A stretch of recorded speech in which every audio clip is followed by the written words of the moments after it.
ক্লাসের সামনে দাঁড়িয়ে একজন শিক্ষক যিনি কখনো বিরক্ত হন না কিংবা ক্লান্ত হন না। তার ক্লাসে দেরি করে ঢুকলেও নেই কোনো কড়া দৃষ্টি, আর হোমওয়ার্ক জমা না দিলেও ছাত্রছাত্রীদের শুনতে হয় না কোনো বকাঝকা, বরং প্রতিটি প্রশ্নের উত্তর দেন শান্ত ভঙ্গিতে, হাত নেড়ে ইশারায় বুঝিয়েও দেন। হয়তো ভাবছেন তা আবার হয় নাকি? আসলেই তা হয়, তবে এ শিক্ষক কোনো মানুষ নয়, বরং একটি রোবট।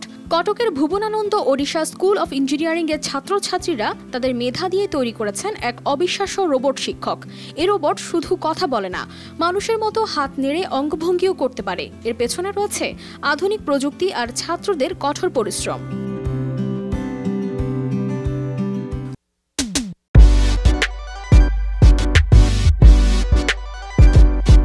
রোবটটি তৈরি করতে ব্যবহার করা হয়েছে রাস্পবেরি পাই বোর্ড, যা ছোট কিন্তু শক্তিশালী একটি কম্পিউটার। এতে লাগানো হয়েছে 20টি মোটর, যা রোবটের হাত ও শরীর নাড়ানোর কাজ করে।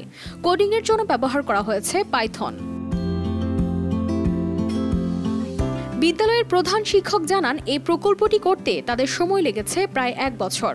এর মধ্যে 4 মাস কেবল পরিকল্পনা করতেই ব্যয় হয়েছে। ভবিষ্যতে তারা রোবটটিকে আরও উন্নত করবেন, যাতে এই রোবটটি সত্যিকারের শিক্ষকের মতো হতে পারে। রোবটটি তৈরি করার অনুপ্রেরণা ছিল ভারতের প্রথম রোবট শিক্ষক আইরিস, যা কেরালার একটি স্কুলে চালু হয়েছিল। কটকের ছাত্রছাত্রীরা সেটি দেখে নতুন কিছু করার সাহস পেয়েছেন। এটি শুধু একটি উদ্ভাবন নয়, ছাত্রছাত্রীদের মেধা এবং পরিশ্রমের ফল। কানিস ফাতেমা শিমু, RTV।